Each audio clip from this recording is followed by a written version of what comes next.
Monsieur, bonjour et bienvenue aux 12 heures de ce 3 mai à la une de l'actualité, journée mondiale de la liberté de la presse. Le Premier ministre Nadel Abaou préside une cérémonie en l'honneur des journalistes. L'Algérie engagée dans les réformes du secteur pour un journalisme responsable imposé par la conjoncture actuelle. Et les détails dans quelques instants.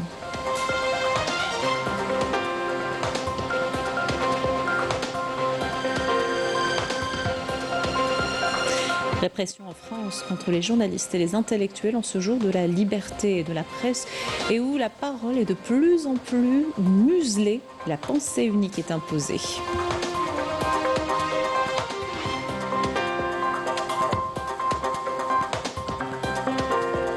Au Maroc, la présence importante de groupes sionistes dans le secteur agricole fortement dénoncée, une influence économique qui touche directement les producteurs locaux déjà à bout.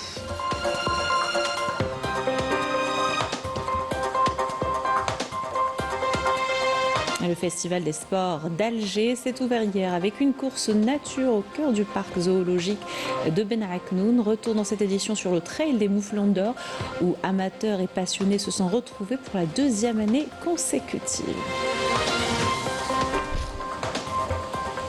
Bienvenue à tous, heureuse de vous retrouver. Je vous disais un titre, l'Algérie célèbre la journée mondiale de la liberté et de la presse sur fond de larges réformes dans le secteur. Des changements imposés par la conjoncture internationale et les nouveaux défis auxquels fait face l'Algérie. Un journalisme responsable et constructif est le but de ces réformes. Et à l'occasion, le Premier ministre Nadel Abaoui préside ce samedi une cérémonie en l'honneur des journalistes en présence de hauts responsables de l'État.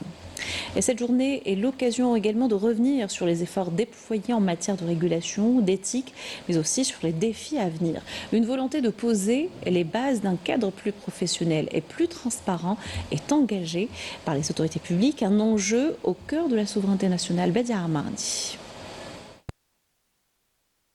L'Algérie célèbre la Journée internationale de la liberté de la presse qui intervient dans un contexte particulier marqué par une campagne hostile ciblant notre pays. Dans cette étape cruciale, les médias nationaux bénéficient du soutien et de l'accompagnement de toutes les institutions de l'État dès lors qu'il s'agit de défendre l'image et les positions honorables de l'Algérie, comme l'a affirmé le ministre de la Communication Mohamed Mziane, qui maintes fois a rappelé l'estime et le respect du président de la République, Abdelmajid Tebboune, pour la corporation, en voulant pour preuve les nombreux acquis obtenus par les journalistes grâce aux décisions historiques prises ces dernières années.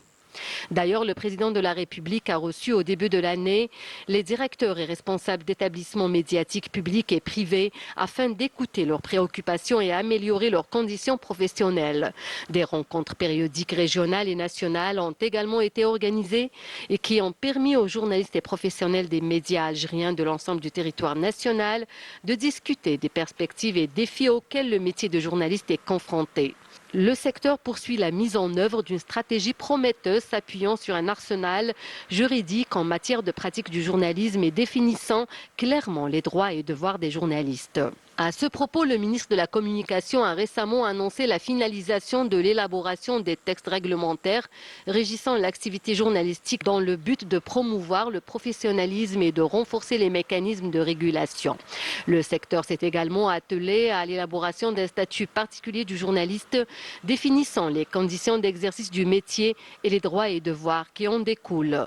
En attendant l'installation du Conseil supérieur de l'éthique et de la déontologie de la profession de journaliste, dès la promulgation des textes réglementaires y afférents, la corporation a accueilli favorablement la décision de relance du Fonds d'aide à la presse écrite, audiovisuelle et électronique et des activités de formation et de perfectionnement des journalistes et des professionnels de la presse. C'est un véritable investissement sur lequel l'État mise pour construire des médias forts, diversifiés, efficaces et performants, capables de concurrencer les grandes institutions médiatiques dans le monde.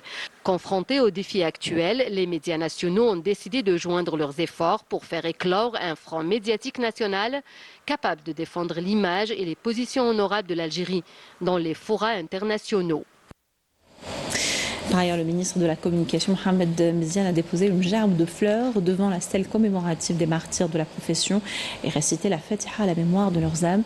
La cérémonie s'est déroulée à la place de la Liberté en présence de plusieurs directeurs d'institutions médiatiques, dont le directeur général de l'OPTV, Mohamed Barali, et nombre de journalistes et de professionnels des médias. Ouverture ce samedi des travaux du 38e congrès de l'Union interparlementaire arabe au Centre international de conférence Abdelatif El-Hal à Alger. Cette session se tient durant 2 jours sous le slogan « Le rôle du Parlement arabe à la lumière des changements régionaux et internationaux » avec la participation de délégations parlementaires des différents pays arabes. La première journée sera marquée par des séances de travail incluant les interventions des présidents des parlements et conseils, suivies de discussions sur des rapports et propositions concernant le fonctionnement de l'Union ainsi que son orientation future, incluant également les réunions des comités permanents. Et ces travaux entrent dans le cadre du renforcement du travail parlementaire arabe commun et la concertation autour des questions d'intérêt commun sur la scène régionale et internationale. Et puis ce communiqué du Haut Commissariat à la Mazirité, au moment où l'Algérie est confrontée à plusieurs défis régionaux et internationaux complexes, des partis isolés tentent vainement de porter atteinte à l'intégrité sociale nationale en recourant à un discours haineux et en s'attaquant à une de ses constantes authentiques, la composante amazigh.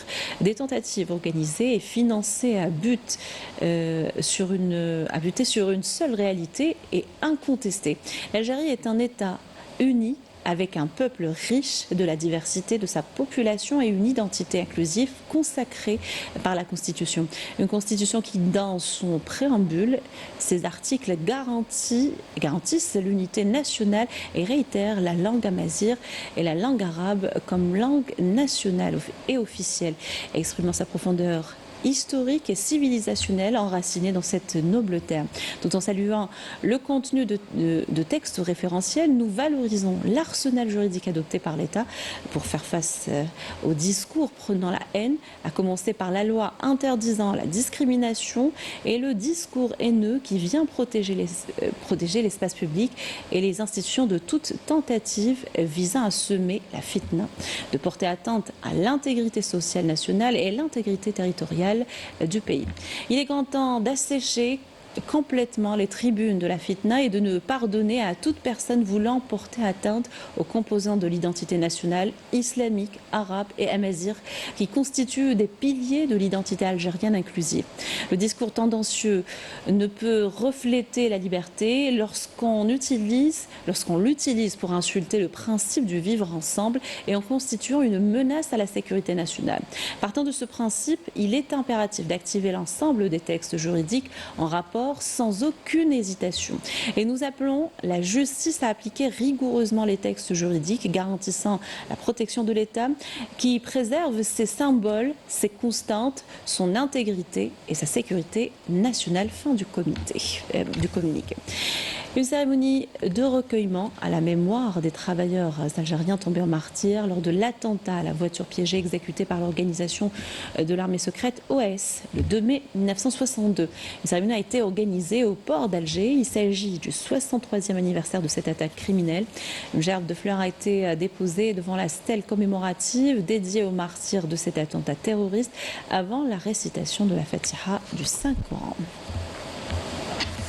Dans cette journée de liberté de la presse, la France, qui se targue d'être le pays des libertés, pratique une grande répression contre les journalistes et les intellectuels.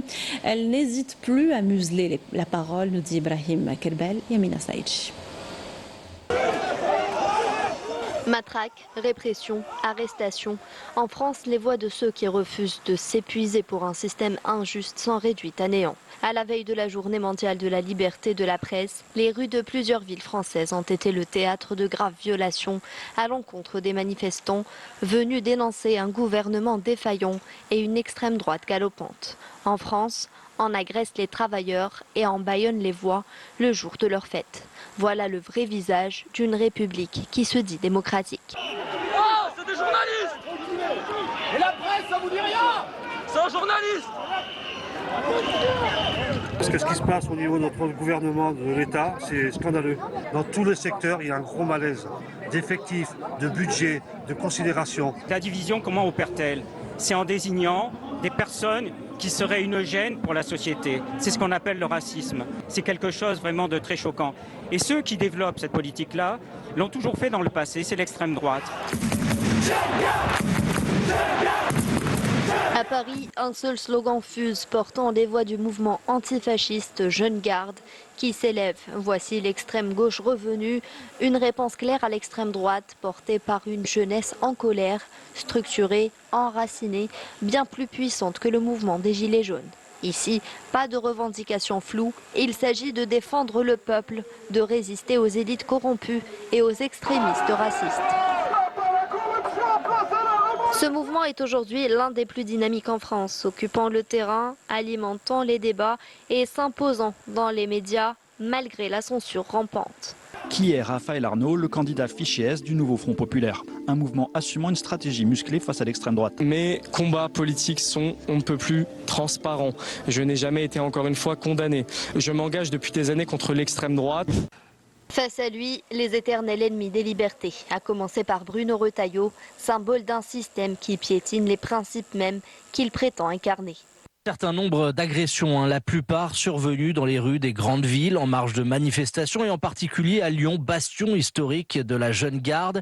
Les affrontements entre ultra-gauche et ultra-droite se multiplient depuis plusieurs mois maintenant. La Jeune Garde a gagné en confiance. Et il faut que l'on change la règle du jeu, que l'on passe enfin à la 6e République.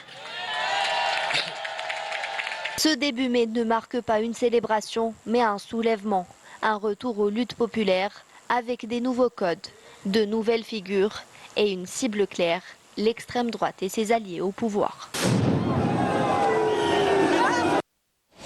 Appel en France à réhabiliter les langues régionales françaises, dénonçant une politique centralisée. Ces héritages sont souvent relégués au second plan et leur enseignement reste marginal et leur reconnaissance limitée. Beaucoup y voient d'ailleurs un effacement culturel déguisé. Yamina Saïdji. Dans une république qui se targue d'être le berceau des droits de l'homme, l'attitude de la France envers les langues régionales frôle l'hypocrisie. Tandis qu'elle impose le français comme langue unique de l'administration et de la vie publique, elle piétine sans scrupule les langues historiques parlées sur son propre territoire. Le corse, le breton, le basque, l'occitan ou encore les langues créoles en outre-mer. Le message est clair. Tout ce qui n'est pas français est perçu comme suspect, voire même illégitime. Dernier incident en date, la décision de la justice interdisant l'usage de la langue corse dans les débats au sein de l'Assemblée de Corse, balayant d'un revers de main des décennies de lutte pour la reconnaissance de cette langue. Il ne s'agit pas d'une simple maladresse, mais d'un choix politique assumé dans le but d'étouffer toute forme de diversité linguistique. Ce lundi, nous apprenions que la Cour administrative d'appel de Marseille avait confirmé un jugement portant interdiction d'utiliser la langue corse dans les débats de l'Assemblée territoriale de Corse et annulé ainsi les dispositions du règlement intérieur de la dite Assemblée. Le jugement repose sur une idée simple, basique, constitutionnelle aussi, posée dès l'article 2, la langue de la République est le français. Dès lors, parler, écrire corse dans l'Assemblée de Corse serait donc contrevenir à la loi. Et sont balayées d'ailleurs les volontés d'adaptation de l'exécutif territorial, offrant une traduction simultanée. En l'état du droit, commente un juriste, pour les débats au sein des assemblées des collectivités territoriales, il est possible de prévoir une traduction du français vers la langue régionale, mais pas l'inverse. On a prêté aux langues régionales des défauts qu'elles n'avaient pas, en considérant qu'elles étaient par exemple les derniers vestiges de la féodalité détruite, comme l'a dit l'abbé Grégoire. C'est une catastrophe, cette idée, parce qu'on aurait pu faire autrement. On aurait pu faire du français la langue commune, à côté des langues dites régionales. Ça ne posait pas aucun problème. Mais non, on a voulu faire du français la langue unique. Alors, la terreur n'a pas duré assez longtemps pour y arriver, mais l'idée a été reprise, malheureusement, par l'école de la Troisième République. Dans les territoires d'outre-mer, la situation est encore plus criante. En Guadeloupe, Martinique, Guyane ou encore La Réunion, les langues créoles riches et vivantes, transmises de génération en génération, sont maintenant dans la sphère privée. Méprisées par l'institution scolaire, ignorée dans les services publics et totalement absente dans les décisions politiques. En 2008, lorsque le député des Pyrénées-Orientales s'exprime en catalan à l'Assemblée nationale, il est aussitôt rappelé à l'ordre. Un geste lourd de sens qui illustre le rejet institutionnel systématique de ces langues. C'est vrai, Madame la Ministre. Je traduis Une réalité qui traduit une forme de domination culturelle héritée d'un passé colonial, toujours bien ancrée dans le présent, une France qui célèbre la diversité, mais peine à la vivre chez elle. Son refus persistant de reconnaître les langues régionales relève d'une forme d'oppression idéologique héritée d'un modèle centralisateur et colonial. D'abord, il y a cette oppression idéologique. L'école coloniale, la religion coloniale, l'interdiction pas de parler la langue, puisqu'on parle notre langue dans la vie courante, mais en tout cas de l'écrire, ou de lui donner un caractère officiel.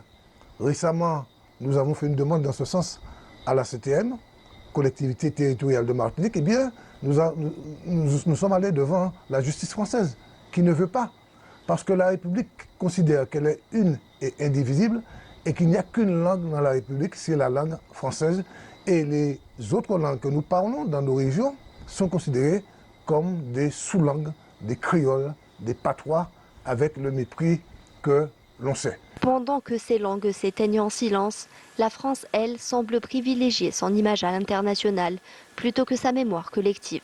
Cette politique d'uniformisation qui suscite l'inquiétude est non seulement perçue comme injuste, mais jugée dangereuse par de nombreux observateurs. La disparition progressive des langues minoritaires n'est pas une fatalité. C'est le résultat direct d'un système centralisé, rigide, qui peine à reconnaître la richesse des cultures locales. Pourtant, sur le terrain, des voix se multiplient. Parents, enseignants et militants, tous réclament le droit de transmettre leur langue, leur culture et leur identité aux générations à venir. Pour moi, c'est une évidence que les langues, ça doit être central dans cette école calédonienne. Et ça, on avait les textes qui le permettaient. Mais sur le terrain, concrètement, ça n'a pas marché. Si je peux raconter une petite anecdote personnelle, moi, on a refusé que ma fille apprenne le djihou à l'école maternelle parce qu'on m'a dit que c'était pas fait pour moi, que c'était réservé aux enfants de familles kanak. Et qu'elle allait perdre son temps en gros. Il est temps d'en finir avec cette vision archaïque d'une république monocorde, car protéger les langues régionales, c'est défendre une France plurielle, vivante et profondément démocratique. On reste dans ce pays où de nouvelles révélations voient le jour sur l'affaire Ciotti. Parmi elles, des soupçons d'emplois familiaux, des dépenses douteuses et une gestion opaque de ses campagnes électorales. Le député d'extrême droite a pourtant toujours prôné la rigueur et l'ordre. Rina Lerari. Sous ses airs de politicien intègre, Éric Ciotti défraie la chronique en étant au centre d'un scandale qui refait surface. Il est aujourd'hui centre d'une enquête pour détournement de fonds publics. En cause, les avantages qu'il aurait conservés indûment après avoir quitté la présidence du département des Alpes-Maritimes. Alors qu'il n'en était plus qu'un simple président de la commission des finances, Ciotti aurait continué à bénéficier de moyens logistiques et matériels réservés aux anciens dirigeants. Une pratique dénoncée et relayée par plusieurs médias qui pointe une gestion trouble des ressources publiques, loin des valeurs de probité que le politicien aime brandir. Dans sa niche parlementaire en juin 2025, effectivement, il ferait voter une loi dans laquelle il n'y aura pas d'exécution provisoire. S'il y a une loi qui décide qu'il n'y a pas d'exécution provisoire quand on est un politique et qu'on est condamné, ça s'appliquera aussi à lui, puisque les lois pénales plus douces, ce sera le cas, s'appliquent immédiatement. Donc je trouve ça effectivement très problématique. L'association Anticorps, spécialisée dans la lutte contre la corruption, a adressé un signalement qui pourrait alourdir le dossier. Selon ces révélations, plusieurs membres de l'équipe de campagne d'Éric Ciotti auraient bénéficié de cartes de stationnement gratuites, gracieusement mises à disposition par la Chambre de commerce et d'industrie des Alpes-Maritimes entre mars 2021 et février 2023. Certaines de ces cartes auraient notamment été utilisées le soir même du second tour des législatives de juin 2022 Un moment clé pour son parti. L'association a pointé également l'attribution d'un véhicule de fonction pour des déplacements politiques, ainsi que l'usage de collaborateurs parlementaires rémunérés par le conseil départemental, révélant une utilisation des ressources publiques à des fins manifestement partisanes. Éric Ciotti fait l'objet de 3 enquêtes préliminaires à ce jour. Celle datant de janvier 2024, suite à un signalement datant de 2019, visant le cumul d'emplois de plusieurs collaborateurs, ainsi qu'une autre menée par le parquet national financier depuis novembre 2022, qui s'intéresse aux fonctions croisées de l'ex-compagne de Ciotti, Caroline Magne, en poste à la fois au Conseil général et à la mairie de Nice. Tandis qu'il prêche la rigueur et multiplie les discours à charge contre des pays étrangers, les minorités ou encore des opposants politiques, le chef de file des députés de l'Union des droits pour la République est rattrapé par ses propres pratiques scabreuses qui peinent à incarner la rigueur et la probité qu'il exige avec tant de véhémence. Toujours en France, le ministre de l'Intérieur décide de dissoudre l'association Urgence Palestine, se justifiant de lutter contre les dérives idéologiques. La décision suscite de vives réactions, dénonçant un nouvel acte islamophobe initié par l'extrême droite du pays et ses relais au pouvoir. Amira Sefta. Bruno Retailleau persiste et signe en décidant de dissoudre l'association Urgence Palestine. Une décision à travers laquelle il prétend lutter contre les dérives idéologiques, défiant ainsi les voix citoyennes et humanitaires qui ont dénoncé le génocide perpétré par l'entité sioniste à Gaza. Retailleau confirme l'acharnement contre les organisations de solidarité avec la Palestine. Une procédure qui s'inscrit en continuité de la persécution pénale et administrative frappant le mouvement de solidarité. Interdiction de manifester et de se réunir, condamnation pénale lourde. Il déconsidère nos institutions. Il défile d'ailleurs en inversant les valeurs pour dire que la police tue, ce qui est faux puisque la police nous protège, notre bouclier.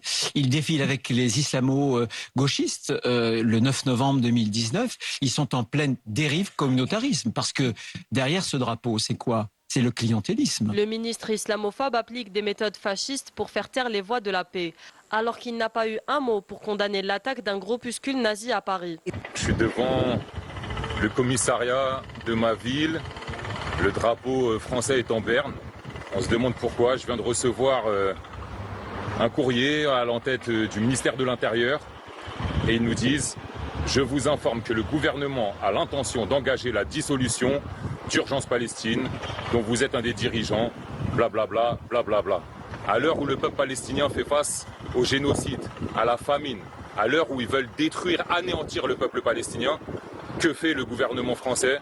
Il veut dissoudre notre organisation, notre collectif. Mais cette dissolution soulève une question plus large. Dans un État démocratique, peut-on encore défendre une cause sans être soupçonné d'extrémisme ? À l'heure où les tensions internationales traversent le débat national, la République semble vouloir reprendre le contrôle du récit. Mais en agissant ainsi, elle risque de faire taire une parole qui dérange. Et au fond, une question demeure. Qui peut encore parler et jusqu'où ? Si Retailleau et son gouvernement pensent qu'on va reculer d'1 millimètre de nos convictions politiques, ils sont dans l'illusion totale. Aujourd'hui, on est encore une fois à Paris, déterminés, malgré la décision de vouloir dissoudre Urgence Palestine. En avançant des motifs fumeux qui masquent mal le fait que ce sont des prétextes pour faire taire les voix solidaires avec la Palestine, Retailleau confirme son soutien aux politiques coloniales, d'apartheid et de purification ethnique menées par l'entité sioniste. Tension au Mali, où une importante mobilisation est prévue ce samedi à Bamako. Elle fait suite aux dernières décisions de la junte au pouvoir. Des partis politiques, des organisations civiles et des journalistes se préparent à faire bloc contre une confiscation du débat public. Yanis Saïd-Bokraz. Au Mali, la démocratie vacille et la classe politique contre-attaque. Les militaires au pouvoir franchissent une nouvelle étape. Ils abrogent la charte qui encadre les partis politiques, une décision lourde de sens qui ouvre la voie à leur possible dissolution. Ils s'élèvent contre les institutions et ils créent une situation de peur absolue. Ils se veulent seuls dans l'arène et ils décident de ce qu'ils veulent. Comment voulez-vous que quelqu'un qui est issu d'un putsch militaire 2 fois puisse aujourd'hui prétendre être à la tête du Mali après les 5 premières années, 5 années suivantes, sans limite dans le temps? C'est le régime d'un seul, c'est le régime autoritaire, c'est contre tout cela que le Mali et l'Afrique se sont élevés pour dire plus jamais ça. L'opposition ne veut pas abdiquer. Une centaine de partis forment une coalition en appelant à une mobilisation générale à travers des rassemblements populaires pour préserver les acquis démocratiques et la liberté de la presse. Je voudrais lancer un vibrant appel à toutes les forces patriotiques, politiques, sociales, intellectuelles, culturelles, à sortir massivement le samedi 3 mai à 14 h au Palais de la Culture pour dire oui à la démocratie, pour dire oui à l'état de droit, pour dire oui au respect de la Constitution du Mali, pour dire oui à l'ordre démocratique, pour dire oui à un Mali stable et réconcilié avec lui-même. Depuis les coups d'État de 2020-2021, les opposants sont réduits en silence. Arrestations, pression, dissolution. La junte gouverne par la peur, mais aussi par le contrôle du discours. Pourtant, la Constitution adoptée en 2023 garantit encore le multipartisme et les libertés fondamentales. Mais selon certains analystes politiques, ce texte ne peut être concrétisé étant donné que la réalité du terrain est tout autre et les dés sont déjà jetés. Le pluralisme démocratique concerne le multipartisme, concerne la liberté de la presse, concerne le pluralisme syndical et beaucoup d'autres secteurs. L'unique bouclier que nous partageons tous, nous Maliens, c'est notre Constitution qui a vocation à nous protéger. Nous demandons à ce qu'elle soit respectée de façon générale. Et si la Cour constitutionnelle validait les choix de la junte, l'opposition prévient qu'elle ne reconnaîtra plus sa légitimité. Et si la Cour ferme les yeux, ils exigeront sa dissolution. J'espère que les partis politiques et le peuple du Mali se rappelleront que c'est à la suite d'un combat épique, 1991-26 mars, que nous avons installé ce cadre qui va au-delà des autorités de la transition aujourd'hui, qui est au-dessus même des Maliens, parce que s'il y a une option fondamentale, démocratique en faveur de l'état de droit, c'est quand même que ce sont les partis politiques qui concourent au suffrage. Cet anéantissement est un recul insupportable. Dans un Sahel dominé par les militaires, le Mali entre dans une nouvelle phase. L'opposition joue sa survie et avec elle l'avenir démocratique du pays. Et au Maroc, forte inquiétude d'une présence importante de groupes sionistes dans le secteur agricole, une influence économique qui est loin d'être rassurante et qui touche directement les producteurs locaux déjà à bout. Bedia Amandi. C'est un vent d'inquiétude qui souffle sur les terres agricoles marocaines. Plusieurs acteurs du monde rural tirent la sonnette d'alarme face à ce qu'ils considèrent comme une perte de souveraineté sur leurs propres terres agricoles. L'entité sioniste leur imposant les variétés à cultiver et leur ordonnant même de réduire les quantités d'eau. 3 grandes entreprises sionistes ont débarqué. Elles évoluent dans le domaine des semences, les équipements d'irrigation, notamment l'irrigation goutte à goutte et les engrais hydrosolides. Elles ont monopolisé le marché. Ce réseau sioniste a changé les méthodes agricoles et même les cultures avec des variétés qui ne s'adaptent pas à la nature des terres marocaines, nécessitant de grandes quantités d'eau. Ce même réseau donne la priorité aux agriculteurs sionistes qui se sont accaparés des terres marocaines et qui exportent leurs produits au nom du Maroc et dont les recettes sont versées au trésor de l'entité sioniste alors que l'agriculteur marocain est devenu un simple ouvrier dans sa terre. Près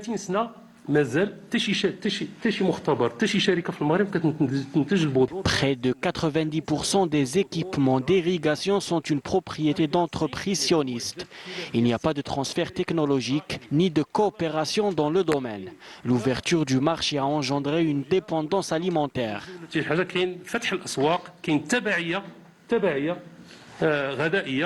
Pour rester au pouvoir, le système de Marzen est prêt à renoncer à tous les fondements de l'État et à brader son peuple au nom de la normalisation avec l'entité sioniste. Dans l'actualité également, le calife général de la Tariqa Tijaniya, Cheikh Sidi Ali Ibn Arabi, a accompli à la mosquée Tijaniya de Ouagadougou, au Burkina Faso, la prière du vendredi en présence d'une foule nombreuse de fidèles et de disciples. Le cheikh, qui poursuit sa visite dans ce pays, a rappelé dans son prêche que les liens de la foi priment sur toutes les divisions, soulignant que la Tariqa Tijaniya demeure une forteresse pour l'unité et la spiritualité. Cette visite s'inscrit dans le prolongement de l'approche de la Tariqa Tijaniya visant l'unité et la paix sous la conduite sage de son calife général en Algérie, dans le contexte mondial marqué par des mutations multiples. Retour dans le pays où le Festival des sports d'Alger s'est ouvert hier avec, entre autres, une course nature au cœur du parc zoologique de Ben Aknoun. Amateurs et passionnés se sont retrouvés pour cette deuxième édition du Trail des Mouflons d'Or et d'autres activités. Sarah Delbel.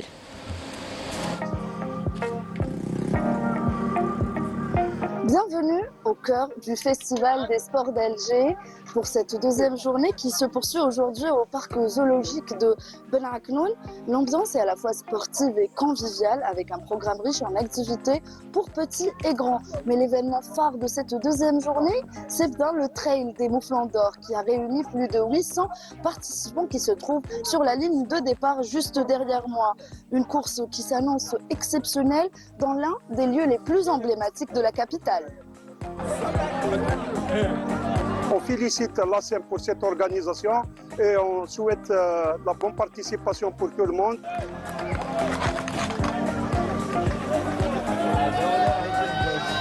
Cette deuxième journée qui commence bien déjà par le traditionnel Trail des Mouflons, qui en est à sa deuxième édition, qui connaît un succès très probant, puisqu'il y a eu plus de 850 inscrits pour faire la course, qui se déroule dans un endroit idyllique qui est le parc zoologique de Ben Aknoun, avec une organisation parfaite.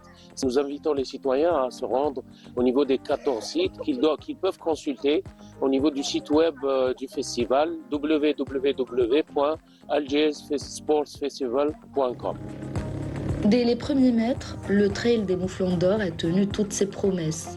Un parcours difficile, avec des montées, des virages et des passages parfois glissants, mais toujours agréables à parcourir.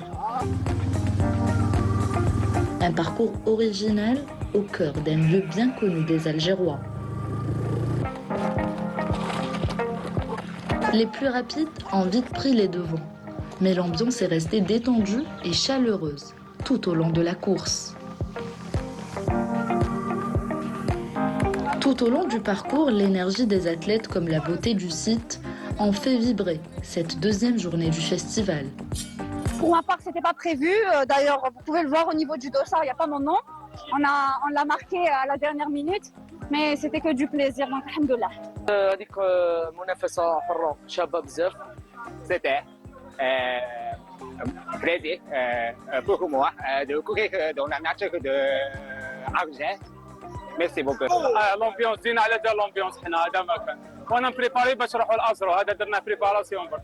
Et nous sommes très heureux d'accueillir surtout un nombre aussi important et surtout dans une ambiance festive qui est organisée à l'occasion du Festival d'Alger. En général, c'est vraiment une occasion magnifique de faire d'Alger une capitale sportive.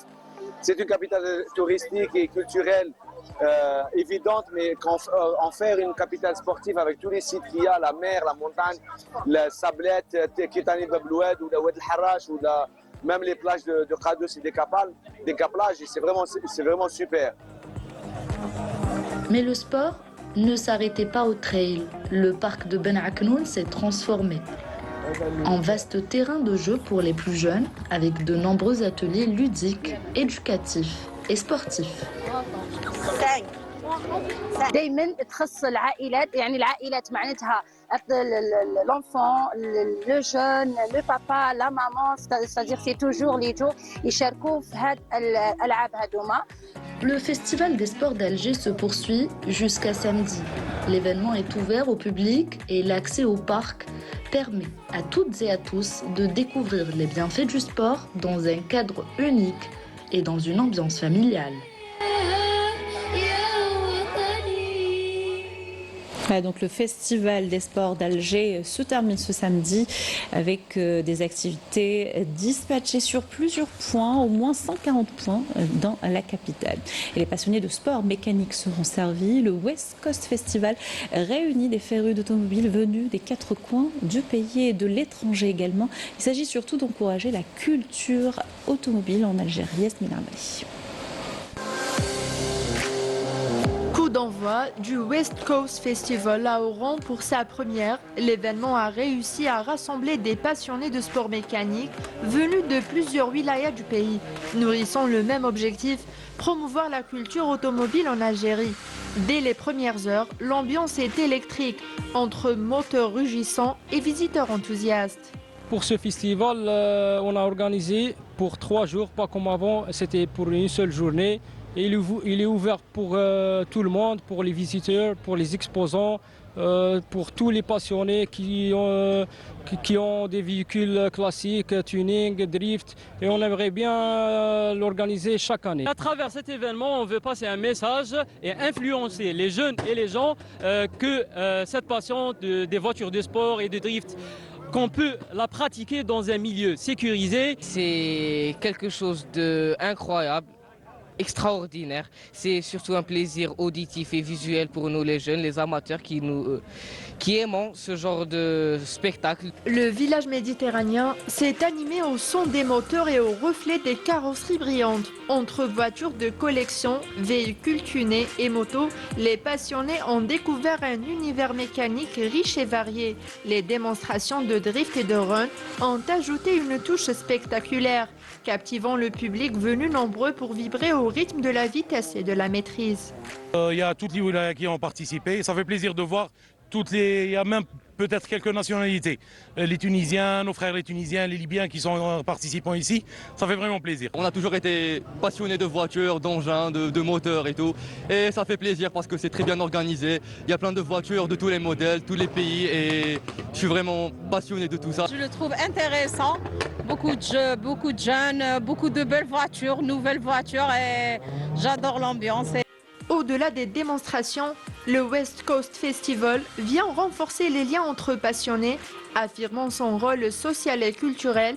L'événement a également mis en valeur le potentiel touristique et dynamique d'Oran, annonçant une édition future encore plus prometteuse. Voilà qui termine notre journal. Merci de l'avoir suivi. Excellente journée sur Canal Algérie.